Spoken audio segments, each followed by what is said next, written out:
Mi hijo cortó toda comunicación conmigo y no me habló durante 21 años, hasta que tuve una fortuna. Después me invitó a la cena de Acción de Gracias, pero lo que le dije dejó a todos sin palabras. Me alegra que estés aquí. Quédate hasta el final y dime desde qué ciudad estás viendo mi historia. Quiero saber hasta dónde ha llegado. Estaba sentada junto a la mesa de madera vieja en mi pequeña cocina, con la luz amarilla alumbrando un periódico arrugado. El titular en letras grandes todavía parecía gritarme en la cara. Mujer de Coyoacán gana el premio mayor de 500 millones de pesos. Negué con la cabeza y solté una sonrisa irónica. Hace 3 días, todavía era la dueña de una librería pequeña, limpiando estantes, preparando café, platicando con los niños que venían a leer gratis. Ahora, mi teléfono no deja de sonar, con llamadas de números desconocidos, voces efusivas de conocidos del pasado, incluso un tipo que había sido ayudante de cocina en el restaurante La Rosa hace 20 años.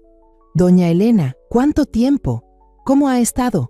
Un día de estos paso a saludarla, ¿le parece? Apenas lo escuché, me dieron ganas de colgar, pero no lo hice. Solo dejé el teléfono a un lado, vibrando como si fuera un animalito atrapado. Esta mañana, entre la montaña de publicidad y recibos sobre la mesa, vi un sobre color crema. Estaba ahí, callado, como si esperara que lo tocara. Lo tomé con los dedos temblorosos. La letra en el sobre me era demasiado familiar, aunque hacía más de 20 años que no la veía. La letra de Sergio, mi hijo. Trazos curvos, inclinados, como si los hubiera escrito con prisa mientras pensaba en otra cosa. Abrí el sobre despacio, con cuidado, como si tuviera miedo de romper algo valioso. Adentro había una tarjeta de invitación, sencilla, sin adornos, con solo unas pocas líneas. Querida mamá, te invito a cenar con nosotros en Acción de Gracias, 27 de noviembre a las 7 de la noche. Dirección, calle San Felipe, Colonia del Valle. Sergio, dejé la tarjeta sobre la mesa, junto al periódico. Colonia del Valle, una colonia de clase media, nada que ver con las mansiones en Chapultepec que Sergio soñaba tener cuando estaba en la universidad. Cerré los ojos, intentando recordar la última vez que hablé con mi hijo. Han pasado 28 años desde aquel día en que, bajo la lluvia en Monterrey, vi a Sergio tomar la mano de Jovana y alejarse después de decirme que yo le daba vergüenza. 28 años sin una llamada, sin una carta, sin un saludo. Y ahora, de la nada, una tarjeta. La tomé de nuevo, le di la vuelta una y otra vez, como buscando alguna explicación escondida entre las palabras. Pero no había nada. Solo su nombre y la dirección.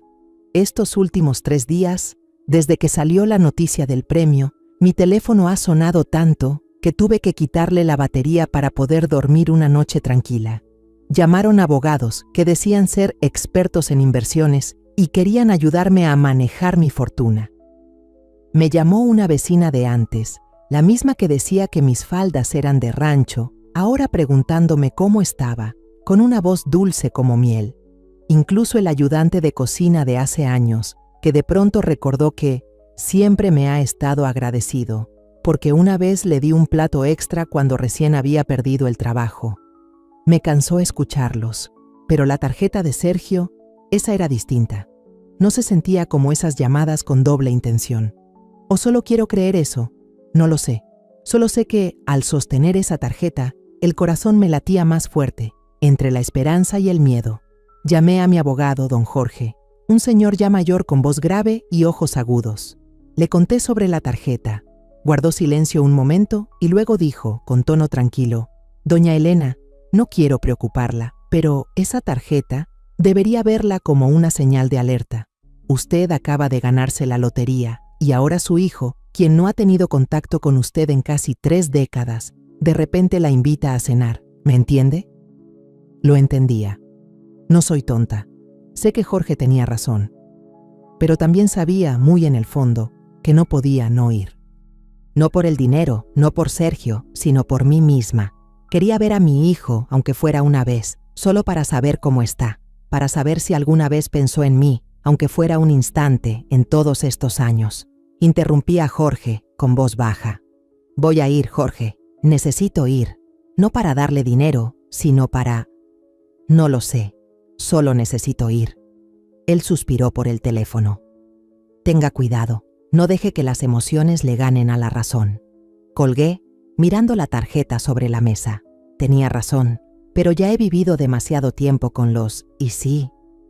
Si no voy, me lo voy a preguntar toda la vida. No quiero pasar un día más con esa duda. Me levanté, fui al armario y elegí un vestido azul oscuro, sencillo. No muy elegante, pero lo bastante decente.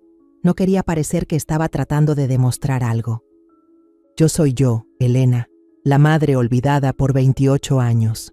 Me miré al espejo, me alisé el cabello plateado que llevaba recogido.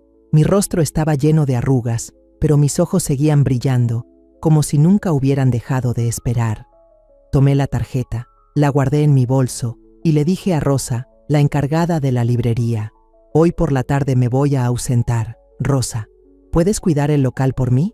Rosa asintió con una sonrisa. «Que le vaya bien, jefita». Le devolví la sonrisa, pero el corazón lo traía pesado. En camino a la terminal de autobuses, pasé por la tiendita donde compré el boleto de lotería que me cambió la vida. La dueña me saludó con la mano, riendo. «Elena, ya es millonaria y todavía anda a pie». Solté una carcajada. ¿Millonaria yo? Sigo siendo la misma de siempre. Pero al subirme al camión, ya no me reía. En mi cabeza solo veía a Sergio de niño, sentado junto a la vieja máquina de coser, viéndome remendarle la ropa. «Mamá, cuando sea grande te voy a comprar una casa bien grandota», decía con los ojos llenos de ilusión. Cerré los ojos, intentando alejar esa imagen. No quería llegar a Colonia del Valle con el corazón lleno de esperanzas. Solo quería saber la verdad. Me paré frente a una casa de 2 pisos en Colonia del Valle, mirando las paredes descarapeladas y el portón de hierro oxidado. No era la mansión soñada en la colina de Chapultepec que Sergio imaginaba de joven, cuando aún se sentaba a mi lado dibujando un futuro brillante. Respiré hondo, apreté la correa de mi bolso y toqué la puerta. El sonido seco del golpe resonó en el aire del atardecer. La puerta se abrió, y ahí estaba Sergio, con una camisa blanca algo arrugada y el cabello cayéndole sobre la frente. No sonrió, no abrió los brazos como yo había soñado tantas veces. Solo dijo, con un leve asentimiento: «Pásale, mamá». Entré, y mis zapatos viejos rechinaban sobre el piso de madera.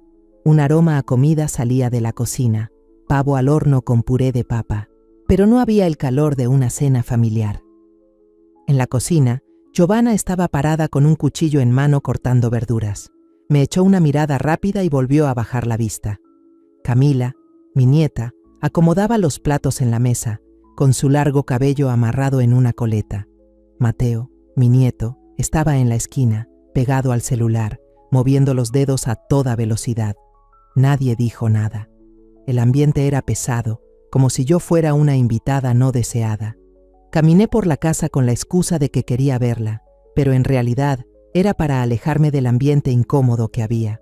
Observé cada rincón con atención, y luego volví la mirada hacia mi hijo.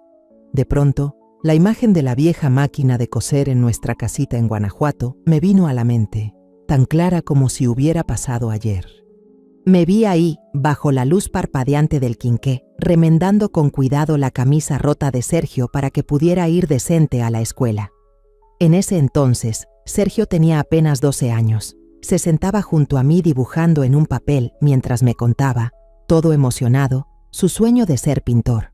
Yo sonreía, a pesar del dolor de espalda por la jornada de trabajo, y le decía: «Tú solo estudia, lo demás déjaselo a tu mamá». En 1990, yo tenía 37 años. Trabajaba el turno de la mañana en la Fonda La Rosa, sirviendo platos humeantes con una sonrisa, aunque tuviera los pies destrozados. Por las noches me iba corriendo a la escuela primaria cercana a limpiar los salones, trapear los pisos y acomodar los bancos. Cada mes, el poco dinero que ganaba lo dividía en partes: renta, comida y lo de la escuela de Sergio. Nunca me compraba nada para mí. En fechas especiales, cuando mis compañeras presumían regalos o flores, yo solo sonreía y decía: «Mi Sergio es mi regalo». Me cortaba el cabello yo sola frente al espejo, Me ponía los mismos vestidos viejos ya desgastados. Incluso aguanté un dolor de muela con tal de ahorrar para que Sergio pudiera ir al campamento de verano en Guadalajara. A él le encantaba la pintura y el piano, así que hice el esfuerzo de comprarle un teclado viejo, aunque lo tuve que pagar a plazos todo un año. Cada vez que lo escuchaba tocar una melodía sencilla, me sentaba a su lado con los ojos llenos de lágrimas, sintiendo que todo valía la pena. Sergio era buen estudiante, siempre el mejor de su clase. Tenía una mirada brillante y una sonrisa que me hacía olvidar el cansancio. El día que pasó el examen para la UNAM, lo acompañé a la central de autobuses. Lo vi subir con su mochila al hombro, y aunque me sentía orgullosa, también sentía un vacío enorme.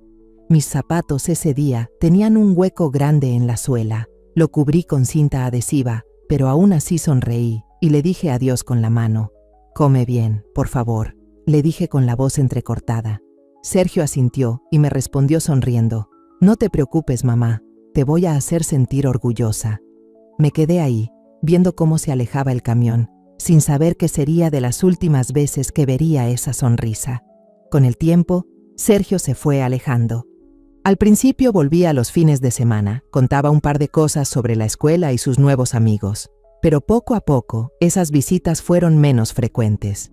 Me llamaba, pero solo para decir, «Estoy ocupado con los estudios, mamá», o «Este fin no puedo ir». Yo no me enojaba, pensaba que mi hijo estaba ocupado construyendo su futuro.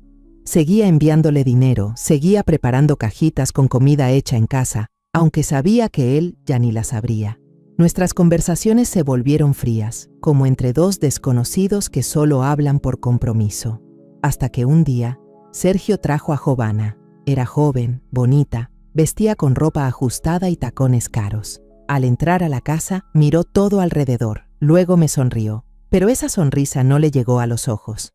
Yo intenté ser amable, preparé té, le pregunté sobre su trabajo, pero cada vez que hablaba, Jovana se acercaba y me acomodaba el cabello frente a sus amigos, como si yo fuera una niña mal arreglada.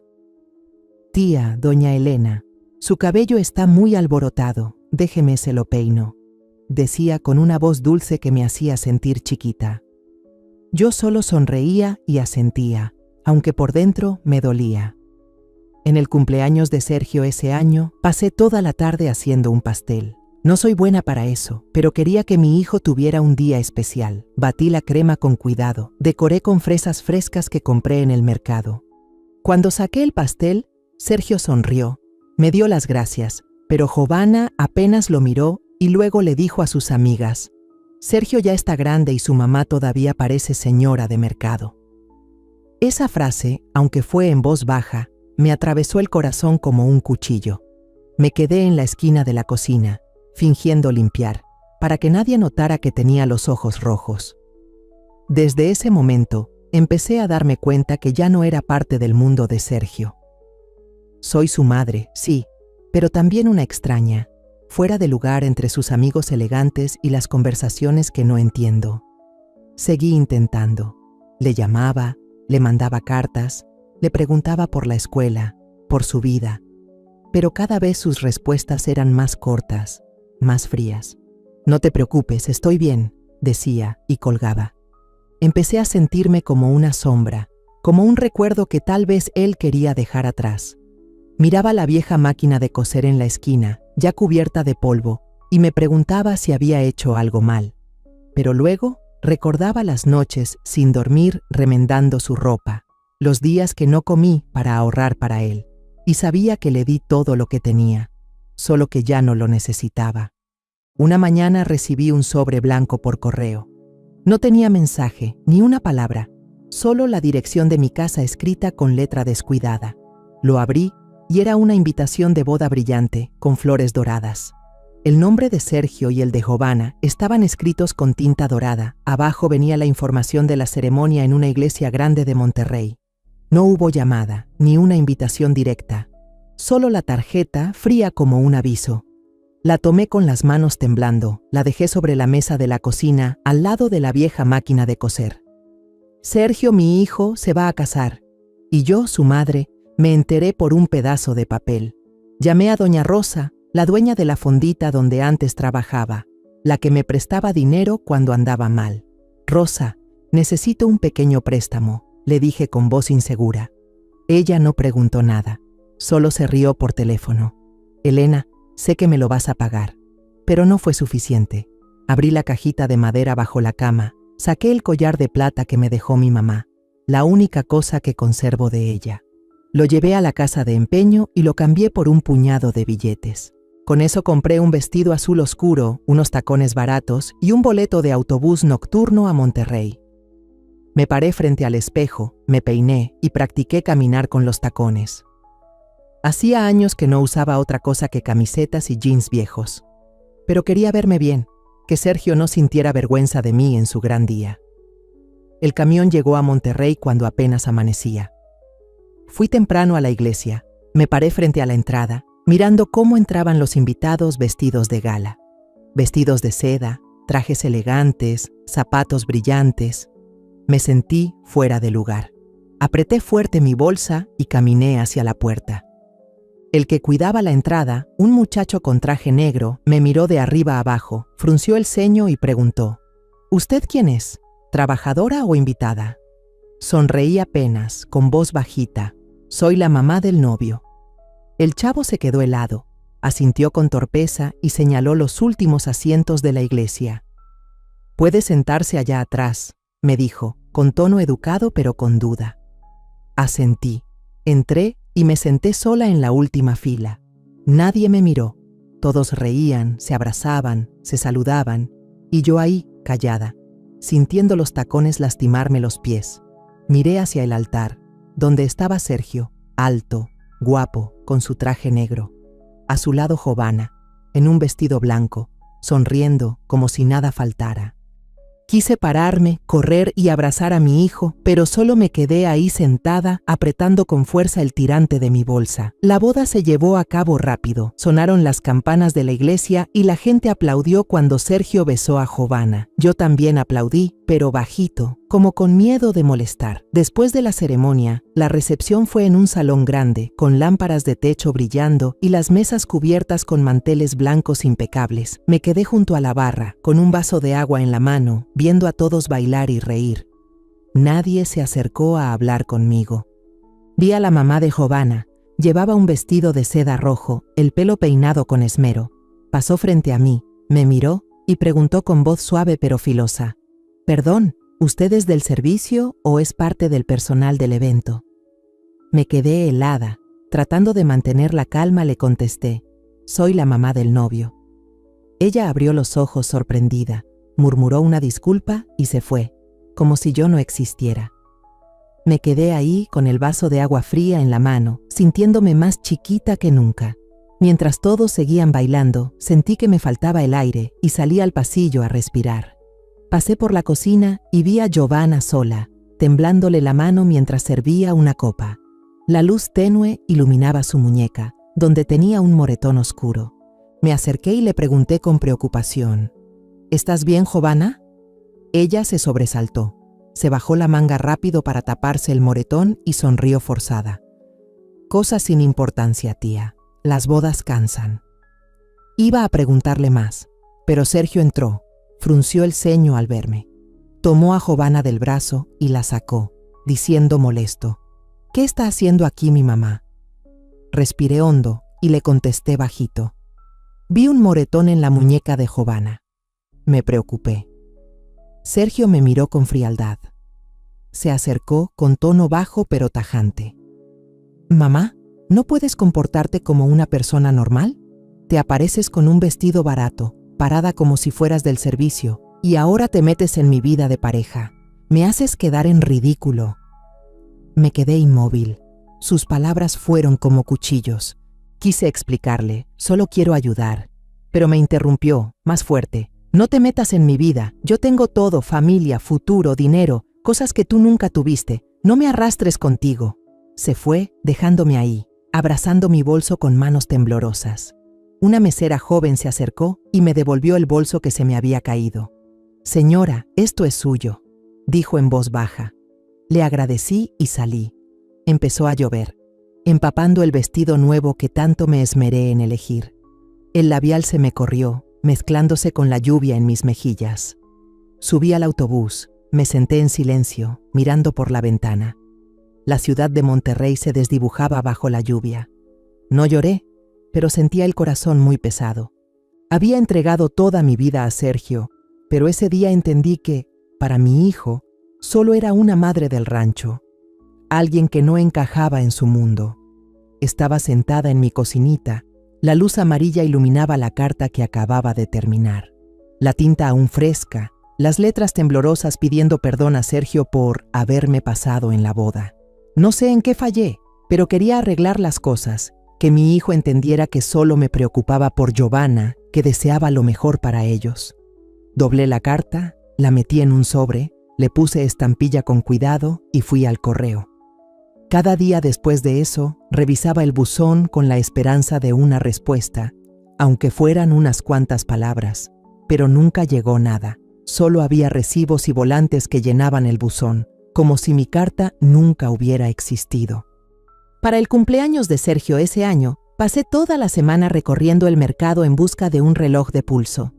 No era caro, pero era lo mejor que podía comprar con mis ahorros. Lo envolví con cuidado y le escribí una tarjeta a mano. «Feliz cumpleaños, hijo. Tu madre siempre está orgullosa de ti».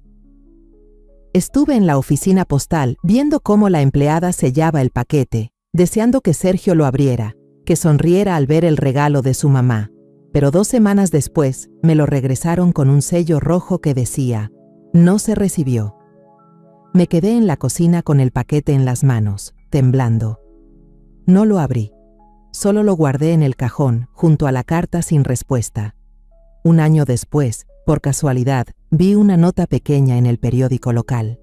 Una foto de Sergio y Giovanna, sonriendo, cargando a un bebé recién nacido. El artículo decía: «La pareja reconocida da la bienvenida a su primer hijo, Mateo, mi nieto». Miré la foto y vi en los ojos de Sergio una alegría luminosa, y a Giovanna abrazando con ternura al bebé. Recorté la imagen y la pegué en un cuaderno viejo. Luego me senté, tomé unos retazos de tela que tenía en casa y cosí una cobijita. Bordé el nombre Mateo con puntadas cuidadosas, como cuando le remendaba la ropa a Sergio.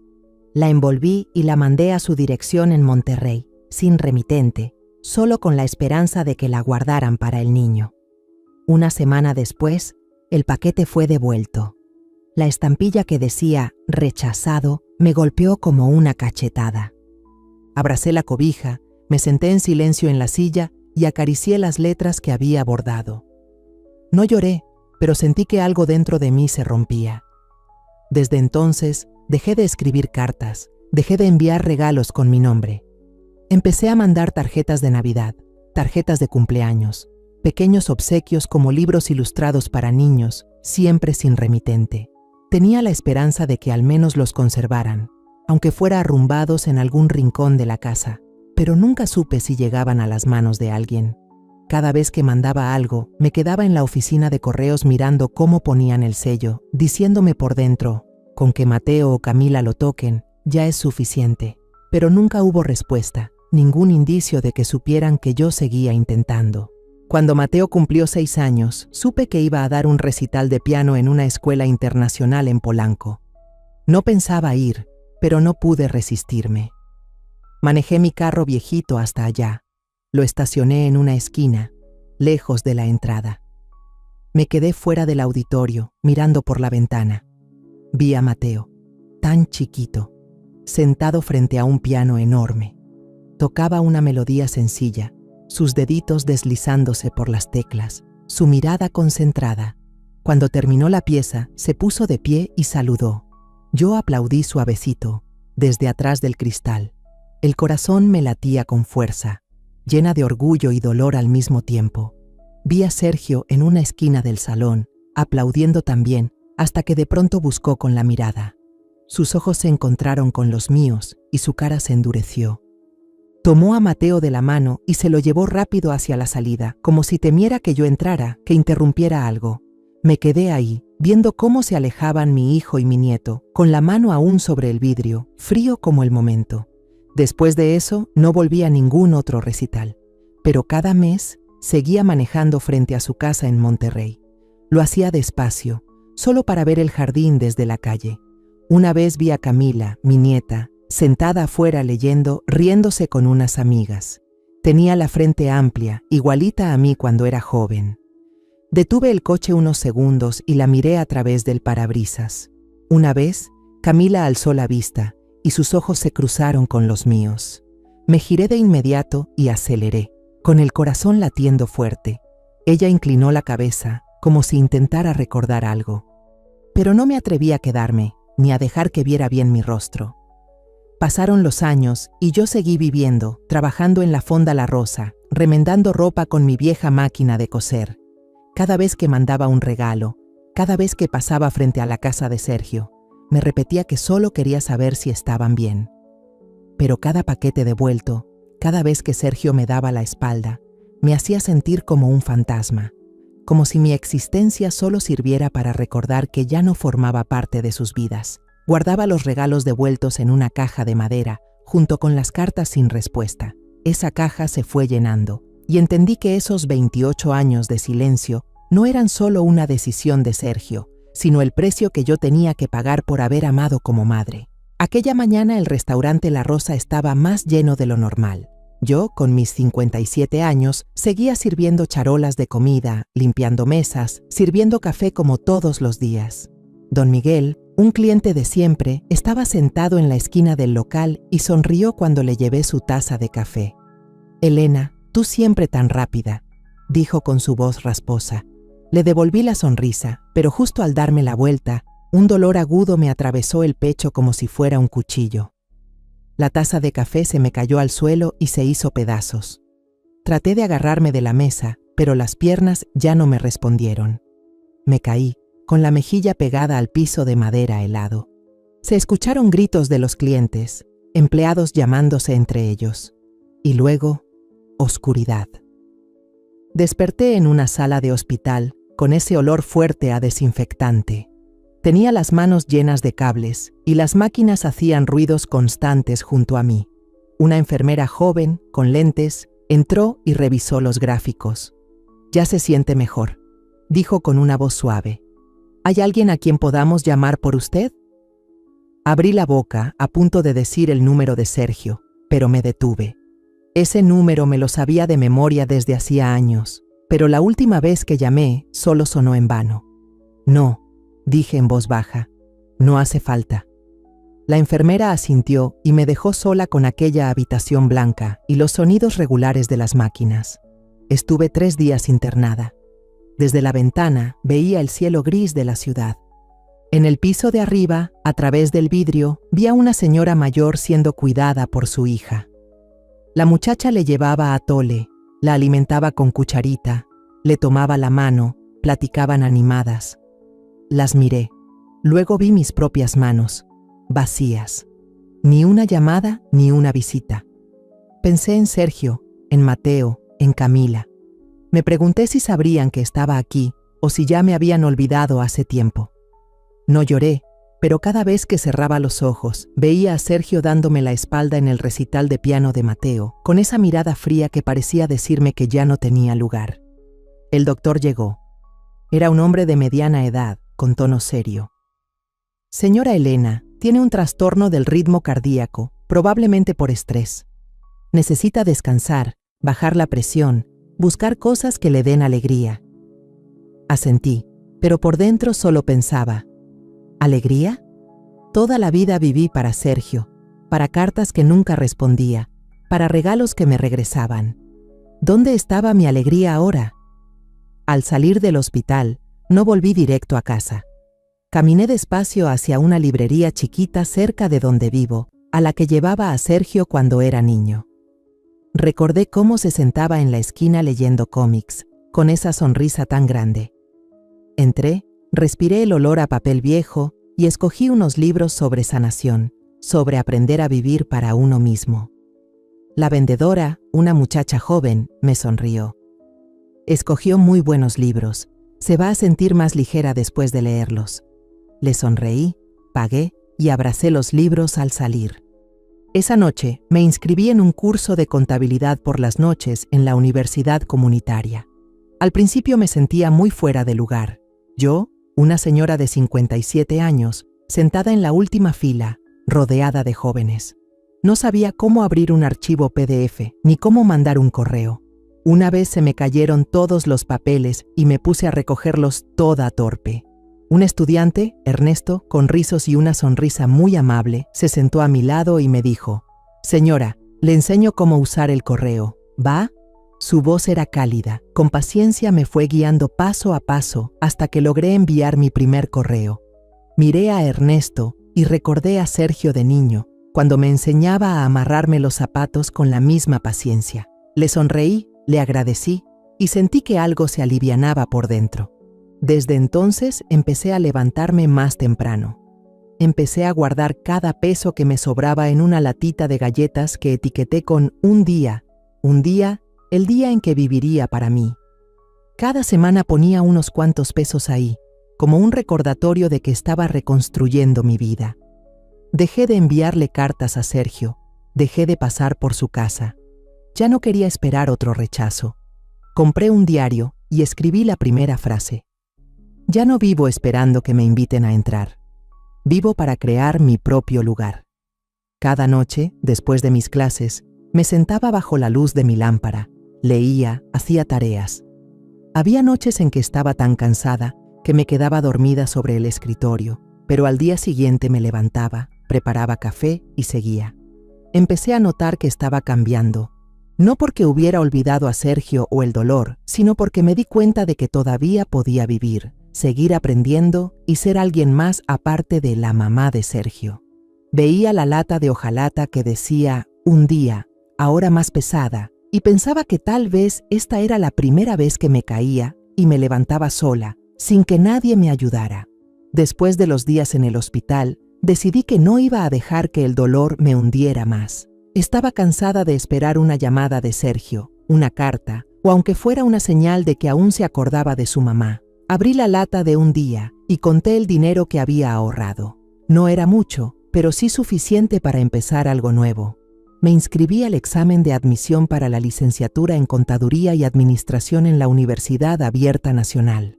A mis 57 años, nunca imaginé volver a estudiar, pero Ernesto, un estudiante que me ayudó a usar el correo electrónico, me dijo una frase que no olvidé. «Doña Elena, nunca es tarde para aprender. Yo sé que usted puede». Esa frase fue como una chispa, encendiendo en mí una fuerza que creía apagada desde hace tiempo. Estudiar no fue fácil. Al principio seguía trabajando como mesera en La Rosa. En la mañana iba a clases, por la tarde atendía mesas y por la noche hacía tarea. Había noches en que mis ojos ardían bajo la luz de la lámpara, intentando entender los números y las tablas. Tenía que estudiar a medias, porque el dinero en la lata de un día apenas alcanzaba para la renta y la colegiatura. Pero después de 2 años, decidí dejar el trabajo en el restaurante. Vivía con lo poco que había ahorrado, recortando todo lo que no fuera esencial. Nada de vestidos nuevos ni cafés fuera, solo yo, mis libros y un sueño que poco a poco iba tomando forma. Durante los días en la universidad, empecé a soñar con una librería pequeña, no solo para vender libros, sino como un lugar donde la gente pudiera sentarse, platicar, compartir. Quería abrirla en Coyoacán, ese barrio lleno de estudiantes y artistas, donde solía llevar a Sergio a leer cuando era niño. Recordaba esas tardes en que él se sentaba con sus cómics y yo lo miraba desde el mostrador, sintiendo el corazón calientito de verlo sonreír. La idea de esa librería fue creciendo en mi mente, como una forma de volver a encontrarme conmigo misma. Me encontré con doña Beatriz, una clienta de los viejos tiempos en La Rosa, durante un tianguis de fin de semana. Ya estaba jubilada, pero aún se acordaba de mí. «Elena, sigues igualita», dijo sonriendo y tomándome de la mano.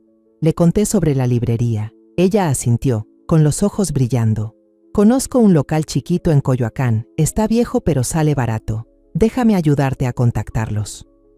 Una semana después, estaba parada frente a un local pequeño, con paredes manchadas y vidrios cubiertos de polvo.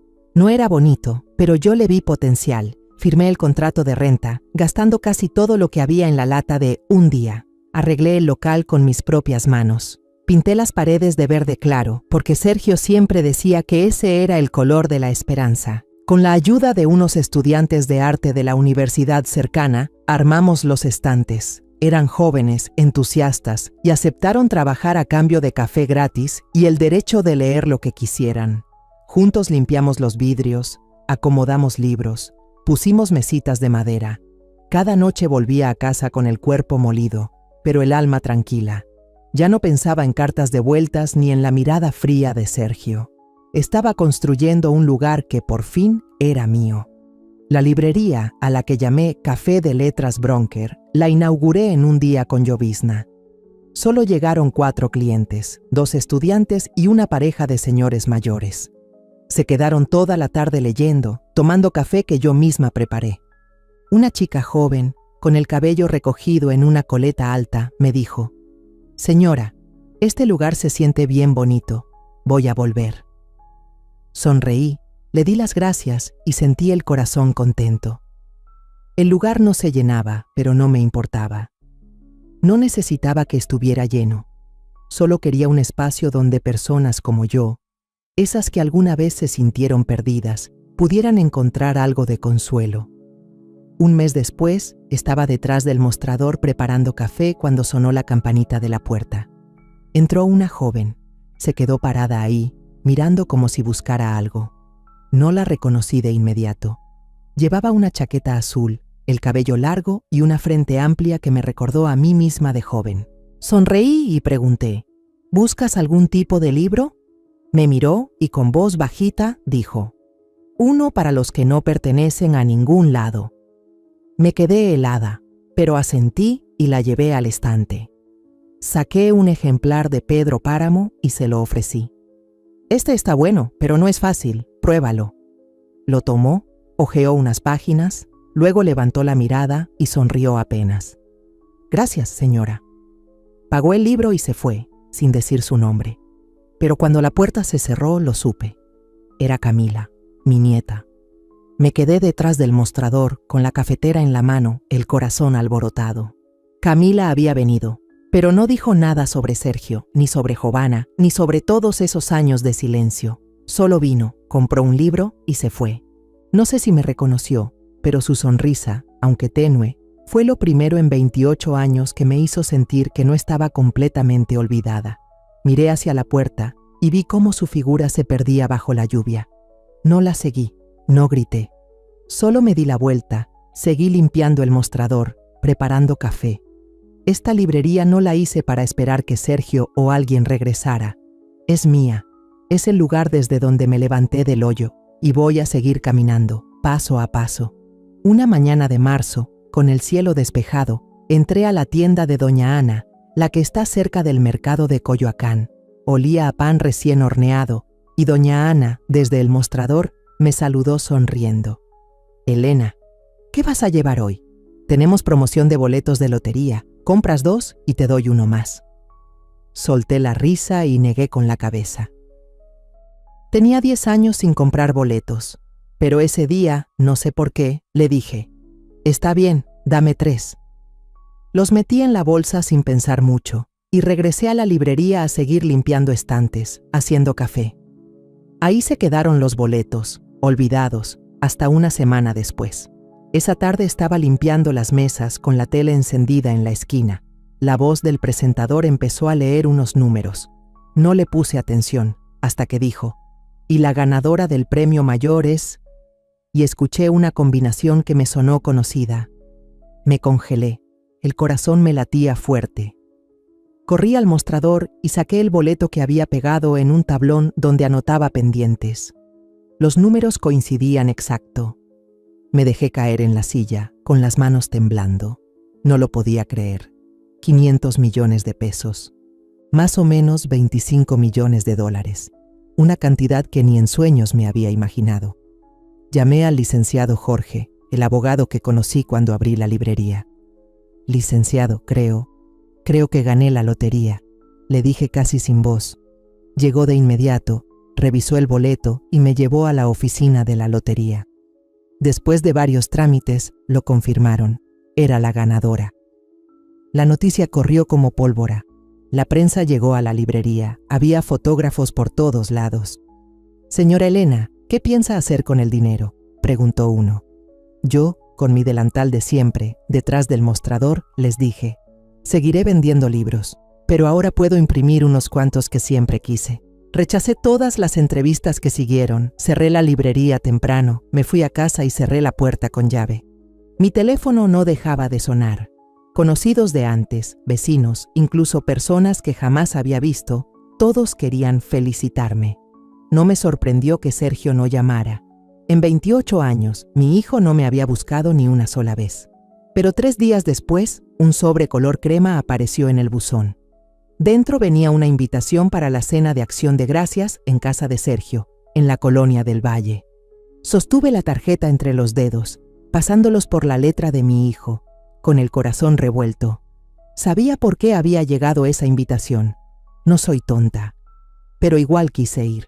No para recuperar el lazo familiar, sino para enfrentar lo que fue y cerrar los años de espera. Antes de responder, llamé al señor Jorge. «Necesito un abogado personal, un asesor en inversiones y un contador especializado en impuestos», le dije. Él me puso en contacto con un equipo profesional.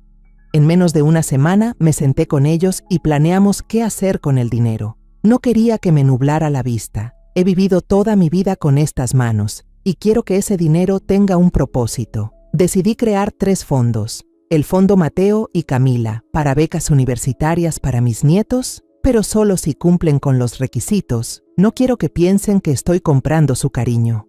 El Fondo Fundación Artística Elena, para apoyar a artistas jóvenes menores de 30 años que nunca hayan tenido una exposición individual, porque recuerdo que Camila dibujaba hermoso. Y el Fondo Casa Segunda Vida, para ayudar a personas mayores sin familia a conseguir un lugar donde vivir, porque yo sé lo que es estar sola en una cama de hospital, sin nadie al lado. Respondí a la invitación con una nota breve. «Sí voy a ir, Elena».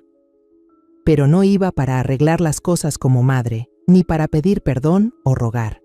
Iba a dejar en claro que ese dinero no era para pagar ninguna deuda ni para comprar un cariño perdido. Iba a poner fin a 28 años de falsas esperanzas. Preparé una carpeta delgada con los detalles de los 3 fondos para llevarla conmigo. No quería que hubiera malentendidos. La tarde antes de la cena, me paré en la librería, mirando los estantes que construí yo misma, las mesas que limpio cada mañana. Recordé el día de la inauguración, solo 4 clientes, pero se quedaron toda la tarde, leyendo, charlando. Recordé a Camila, la niña parada en la puerta preguntando por libros para gente que no pertenece a ningún lado. Esta librería la levanté desde mis caídas, desde cartas devueltas, desde las veces que Sergio me dio la espalda. El dinero del premio no me cambió, solo me dio la oportunidad de hacer lo que siempre quise, dar esperanza a otros, como yo me la volví a dar a mí misma. Me puse un vestido azul oscuro, recogí el cabello con cuidado y tomé mi bolso con la carpeta adentro. Me miré al espejo y vi a una mujer que ya no espera nada. No voy a esa cena para recuperar una familia. Voy a decir que ya me encontré a mí misma y que no voy a dejar que nadie, ni siquiera Sergio, me arrastre de nuevo al abismo. Ahora estoy aquí, de pie, dentro de la casa de mi hijo, frente a una mesa ya servida, con una botella de vino tinto al centro, pero nadie me ofreció una copa. Jalé una silla y me senté, sirviéndome en silencio un vaso de agua del jarro de vidrio. Sergio estaba frente a mí, Jovana a su lado, y Camila y Mateo en los extremos de la mesa. La comida empezó con algunas preguntas por compromiso. «¿Cómo estás, mamá?», preguntó Sergio con una voz plana, como leyendo un guión. «¿Y la librería sigue abierta?», añadió Jovana, sin mirarme, solo viendo algún punto en la mesa. Respondí corto. «Sí, todo va bien». No quise decir más. No quiero que se me escape nada sobre el premio, aunque sé que ellos ya lo saben. Esa invitación llegó justo después de que la noticia saliera en todos los periódicos. Luego, Sergio empezó a hablar. Habló de su empresa, de que lo estaban auditando en Hacienda, de unos problemas financieros de los que no entró en detalle. Su tono era suave, pero noté cómo remarcaba la palabra dificultades. Si alguien quisiera invertir, hay algunas buenas oportunidades de colaboración, dijo, echándome una mirada rápida antes de apartar la vista. Apreté el vaso de agua, intentando mantenerme serena. Yo no sé mucho de inversiones, Sergio. Sabes que solo tengo mi tiendita de libros. Él soltó una sonrisa forzada, sin decir nada más, pero vi cómo apretaba con fuerza la base de su copa. La cena siguió con preguntas repetidas y silencios incómodos. Camila alzaba la vista de vez en cuando para mirarme, pero no decía nada. Mateo casi no despegaba los ojos del celular, solo asentía cuando Giovanna le recordaba que comiera más papas. Yo buscaba algo que decir, algo que hiciera que esa cena pareciera realmente familiar, pero cada vez que intentaba hablar, la conversación regresaba al dinero, a las oportunidades, a cosas que sabía que ellos querían que yo tocara. Después del plato fuerte, decidí que ya no iba a esperar más. Puse el bolso sobre la mesa y saqué una carpeta delgada que había preparado desde antes. Quiero decir algo, comencé con voz lenta pero firme. He creado 3 fondos con el dinero de la lotería. Uno es una beca para los nietos, si cumplen con los requisitos. Otro es un fondo para apoyar a artistas independientes. Camila, si quieres, puedes aplicar. Y el tercero es para ayudar con vivienda a personas mayores abandonadas. Me detuve, mirando directo a los ojos de Sergio, pero lo dejo claro, ni un solo peso de eso es para pagar deudas ajenas. El cuarto se quedó en silencio. Sergio apretaba su copa de vino con tanta fuerza que los nudillos se le pusieron blancos.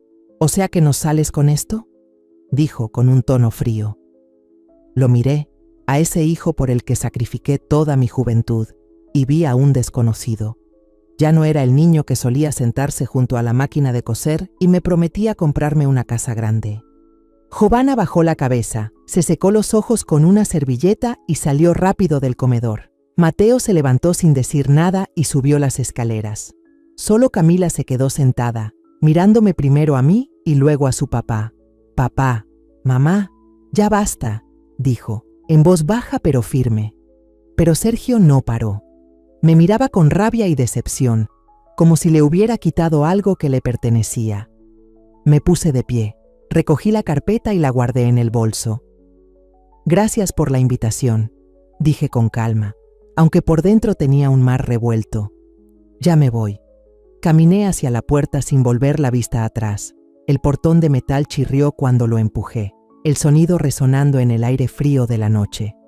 De pronto, escuché pasos apresurados detrás de mí y una voz bajita, algo temblorosa. «Abuela, espere tantito». Me giré y vi a Camila, con una chamarra azul que la envolvía y el cabello largo cayéndole sobre la frente.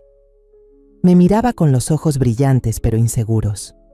Asentí y le sonreí leve. «¿Querías decirme algo?». Camila no respondió de inmediato. Solo me hizo una seña para que la siguiera al patio trasero, donde una bugambilia roja se extendía bajo la luz amarilla. Nos quedamos ahí, en silencio. Solo se oían las hojas moviéndose con el viento. Camila buscó en su bolsillo, sacó una hoja doblada y me la entregó. «Quiero que vea esto», dijo con voz suave pero firme. Desdoblé el papel y sentí un nudo en el pecho. Era un dibujo hecho a lápiz. Una mujer mayor, con el cabello recogido, sentada leyendo bajo una lámpara. Su rostro, con arrugas y ojos tristes, era el mío. Miré a Camila, intentando mantenerme tranquila. «¿Cuándo dibujaste esto?». Ella bajó la mirada y jugó con los dedos. «Desde la primera vez que fui a su tienda. La vi ahí, leyendo con los niños, y quise dibujarla». Sujeté el papel con fuerza, sintiendo un nudo en la garganta. «¿Por qué no dijiste nada en ese momento?», pregunté. Camila levantó la mirada, con una tristeza leve en los ojos. «No sabía si usted quería saber quién era yo. Tenía miedo. Miedo de que también me diera la espalda, como lo hizo mi papá». Sus palabras fueron como una pequeña puñalada en el pecho. Pensé en Sergio, en todas las veces que me dio la espalda, en las cartas y regalos que fueron devueltos durante 28 años. Pero Camila, la muchacha que tenía enfrente, no se dio la vuelta. Ella fue a la librería, me dibujó, me guardó en sus trazos. Rebusqué en mi bolso y saqué una hoja doblada con cuidado. Era la presentación de la Fundación Artística Elena. Se la di a Camila y le dije despacio: fundé una organización para apoyar a jóvenes artistas como tú. Si quieres puedes aplicar, pero el comité evaluará de forma justa. Yo no intervengo. Camila tomó el papel, lo miró de un lado a otro y preguntó con voz insegura: ¿y si no me eligen, se va a decepcionar de mí? La miré directo a los ojos y respondí: yo no invierto en la sangre, Camila, invierto en el valor. Si lo mereces, serás elegida. Si no, puedes volver a intentarlo.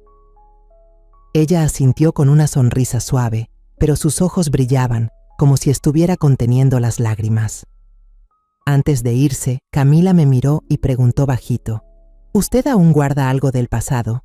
Me quedé pensando un momento, luego asentí: sí, guardo un álbum. Ahí están todas las cartas que le escribí a tu papá, los regalos que le mandé y que siempre me devolvieron. 28 años sin que recibiera ni uno solo. Camila abrió los ojos con asombro. Su voz tembló. ¿Puedo verlo algún día, por favor? Asentí con la cabeza, sin decir más. No quise prometer nada. No quería alimentar ilusiones. Pero esa petición de Camila, tan sencilla y sincera, fue lo primero en años que me hizo sentir que todavía tenía un lazo con alguien de mi familia. Salí de la casa. Mis zapatos viejos sonaban sobre el camino de piedra. La cena de hace un rato, con las palabras frías de Sergio y el ambiente pesado, seguía rondando mi mente. Ya dije lo que tenía que decir. Dejé sobre la mesa los documentos de los 3 fondos. Dejé claro que no vine a repartir dinero ni a rescatar a nadie.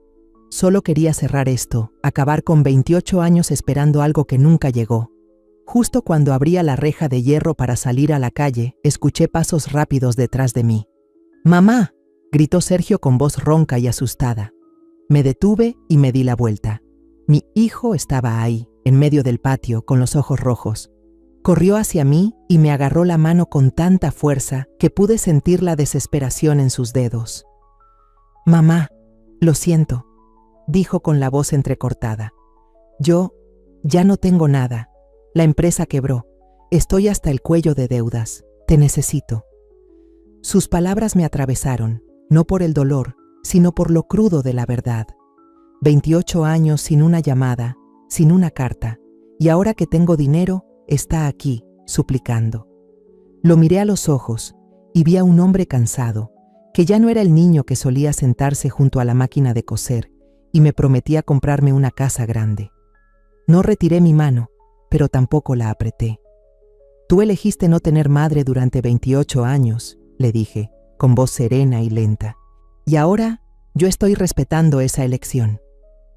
Sergio bajó la cabeza y sus lágrimas cayeron al suelo, brillando bajo la luz del farol. «Mamá, me equivoqué», murmuró. «Ya no sé qué hacer». Vi a Jovana parada en la puerta, abrazándose a sí misma, pero no salió ni dijo nada. Solo Camila, mi nieta, estaba tras la ventana, mirándome, con los ojos húmedos pero en silencio. Le di a Sergio una sonrisa tenue y solté suavemente mi mano. «Hice todo lo que pude cuando eras niño», le dije. «Ahora te toca a ti seguir solo, como lo hice yo». Salí a la calle. La luz del farol proyectaba una sombra larga sobre la banqueta. Escuché el portón cerrarse detrás de mí, pero no volteé. Subí al taxi, me senté en silencio y vi la ciudad pasar por la ventana. El boceto de Camila seguía en mis manos, con esos trazos tan detallados que parecían recordarme que no había sido olvidada del todo. Pensé en la librería, en los niños que venían a leer sin pagar, en las tardes en que preparaba café y charlaba con los clientes. Pensé en el fondo que creé, en jóvenes artistas como Camila, en adultos mayores sin hogar. Ganarme la lotería no me convirtió en otra persona. Solo me dio la oportunidad de vivir según mis valores, de ayudar a quien lo necesita, en lugar de seguir esperando a una familia que me dio la espalda. Al llegar a la librería, abrí la puerta y entré. El olor a papel viejo y café todavía flotaba en el aire. Coloqué el dibujo de Camila sobre la mesa junto al ejemplar de Pedro Páramo que ella había comprado. No sabía si Camila regresaría, si aplicaría al fondo o si querría ver el álbum lleno de recuerdos dolorosos. Pero sabía que, pasara lo que pasara, ya había encontrado mi camino. Ya no era la madre que esperaba a Sergio, ni la mujer que miraba desde la ventana a su hijo y su nieto desde lejos. Soy Elena, la dueña de una librería, la que se levantó de las heridas, y voy a seguir caminando con mis propios pies. Al llegar a casa, preparé una taza de té de manzanilla. Su aroma suave llenó la cocina pequeña. Puse un disco viejo de boleros. La voz ronca de Chabela Vargas sonaba como si contara mis propios dolores. Abrí el armario y saqué el álbum de hojas ya descoloridas. Ahí estaban las cartas que le escribí a Sergio, los regalos devueltos, el reloj, la colcha bordada con el nombre de Mateo, las tarjetas de Navidad que nadie abrió. Pasé una por una las páginas, acariciando con los dedos recuerdos que aún dolían. Luego tomé el boceto de Camila, ese dibujo de una mujer leyendo, y lo coloqué en la última página. No era como los regalos que me regresaron. Era un capítulo nuevo, una señal de que aún tenía un lazo, aunque fuera frágil, con alguien. Al día siguiente, abrí la librería como siempre. Pero ese día fue especial. Organicé una lectura para niños de escasos recursos en Coyoacán, los que conocí en el mercado, los que no tenían para comprar libros, pero cuyos ojos brillaban al escuchar un cuento. Me senté en medio del círculo, en una silla de madera vieja, y leí una historia de un personaje que buscaba un tesoro, solo para descubrir que el tesoro estaba en su propio corazón. Al llegar al final, me detuve y miré los rostros ilusionados frente a mí. No todos los cuentos tienen un final feliz, dije despacio, pero a veces uno puede escribir su propio final bonito. Una niña con 2 trencitas levantó la mano y preguntó: ¿Y usted, abuelita, ya escribió su final bonito? Sonreí, le acaricié el cabello. Lo estoy escribiendo, un día a la vez. La lectura duró hasta la tarde. Los niños reían, dibujaban garabatos, bebían chocolate caliente que yo les preparé. Al verlos, me recordé a mí misma en otros tiempos, cuando lo daba todo por Sergio.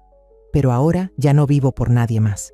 Vivo para preparar café, leer cuentos y darles a estos niños un lugar donde soñar. Regresé al mostrador, limpié las tazas, ordené los libros en los estantes.